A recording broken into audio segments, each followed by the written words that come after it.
justement, toute cette démarche a été créée par un souci de simplification d'une situation qui était devenue complexe pour gérer un milieu naturel. Et c'est justement ça qui a été le moteur de ces différentes étapes qu'on va voir maintenant. Très bien. Parfait, donc on va parler effectivement de la Grande Carissée. Donc la Grande Carissée, c'est toute la rive sud du lac de Neuchâtel.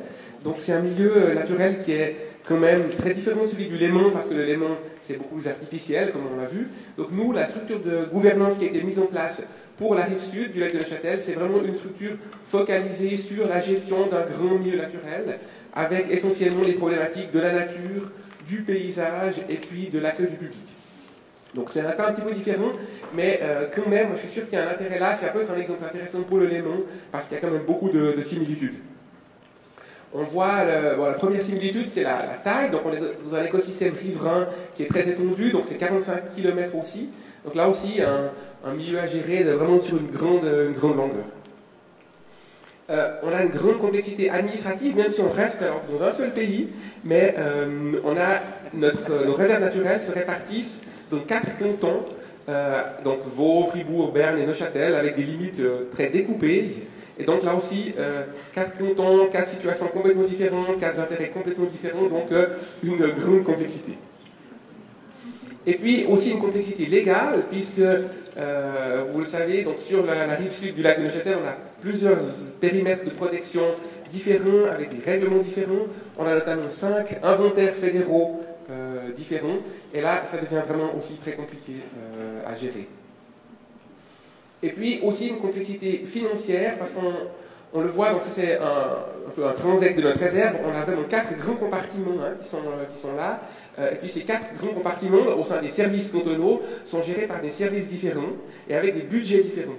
Donc typiquement, la label lacustre, on est dans le domaine des services des eaux, les marais, les étangs, on est dans le domaine des services de protection de la nature, les forêts dans le domaine des services forestiers, et puis les zones agricoles, il n'y en a pas beaucoup, mais quelques-unes, dans les services d'agriculture. Donc là aussi, on voit des personnes différentes, des budgets différents. Donc là aussi, c'est tout simple, c'est tout près, mais ça complique beaucoup. Un grand Rubik's Cube, en fait. Un grand Rubik's Cube, plein de couleurs. Déjà, ouais, exactement. Voilà, donc face à cette grande complexité, il y a eu l'idée, de façon à bien gérer la Grande Carissée, d'optimiser ce processus et vraiment de simplifier. Et c'est Catherine Streller-Perrin, quand elle était à ma place avant, qui a participé dès le début à tout ce processus. Donc on peut hériter positivement aujourd'hui.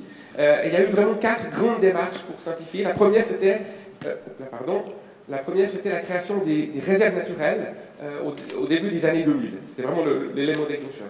Après, il y a eu, en 2010, l'association de la Grande Carissée qui s'est créée. On a une convention de programme en 2012, et puis après un plan de gestion global en 2014. Et ça, c'est un tout dont on profite aujourd'hui et qui est vraiment extrêmement utile.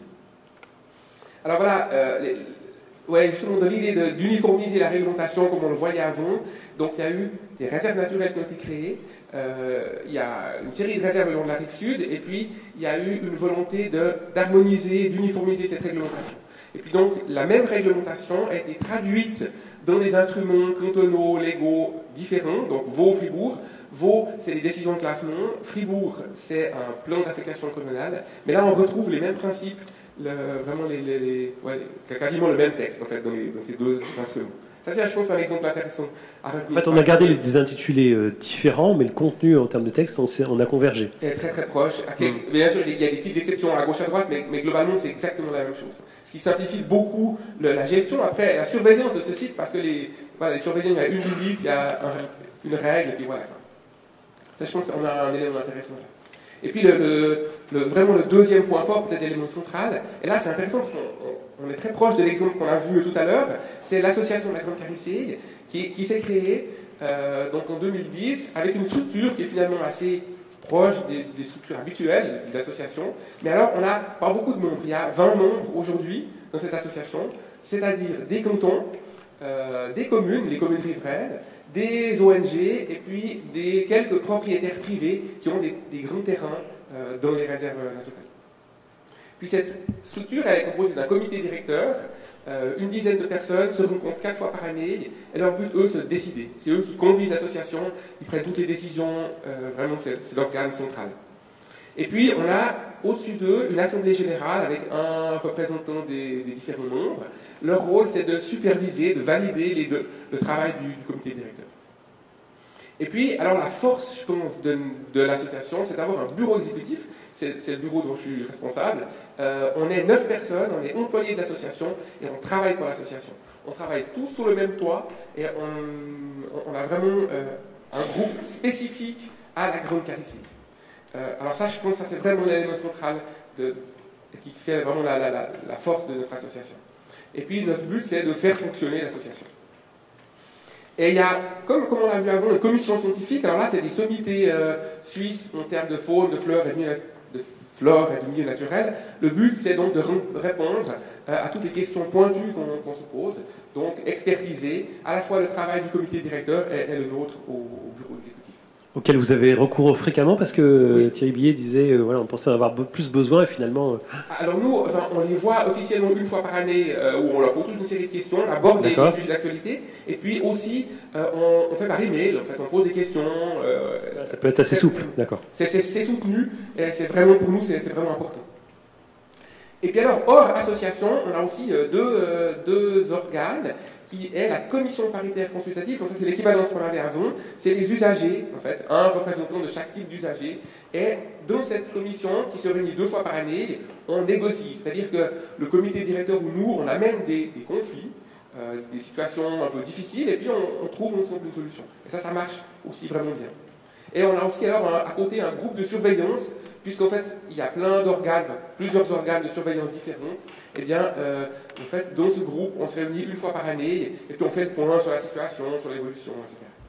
Donc voilà une structure qui a été mise en place et qui marche, on pourra en parler après, mais qui marche vraiment bien. La troisième démarche, c'est cette convention de programme. Donc, pour les Français qui ne savent pas forcément ce que c'est une convention de programme, c'est un contrat, en fait, avec la Confédération, basé sur une période de 4 ans. Et pendant ces 4 ans, la Confédération nous finance notre travail moyennant prestations en échange. Et donc, on est le seul site en Suisse avec ça. On a une convention de programme, donc un financement garanti sur 4 ans, spécifique à la grande charistique.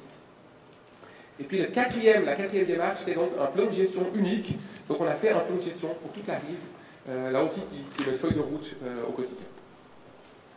Donc, peu d'inconvénients, a priori, j'essaie de jeter la liste, je me disais, tiens, qu'est-ce que je vais pouvoir dire, à part peut-être le désintérêt de certains organes, je ne vois pas tellement en fait.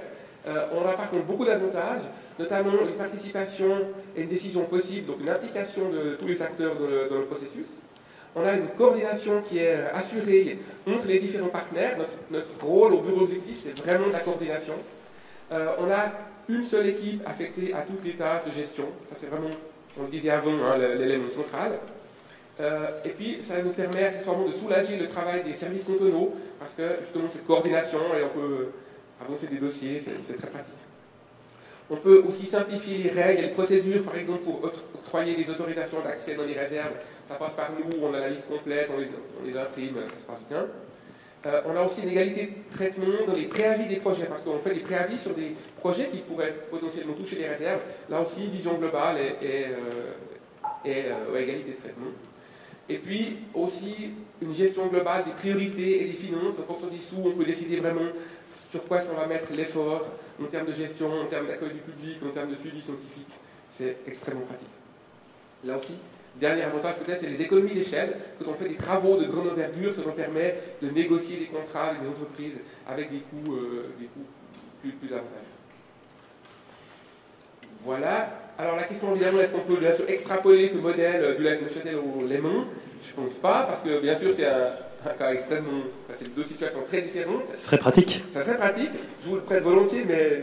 C'est que le découpage est moins intéressant chez vous quand même, hein, au niveau du canton. Hein. Ouais, et par contre, je suis convaincu que dans justement ce travail en commun et dans des éléments qu'on retrouve finalement en France, on a les mêmes problèmes, et je crois que là parce qu'on a un petit milieu, parce qu'on se connaît bien déjà entre nous, on a pu mettre en place un système qui est assez fonctionnel, qui sera plus dur à mettre en place au niveau du Léman, mais dans les principes, je suis convaincu qu'ils sont très positifs.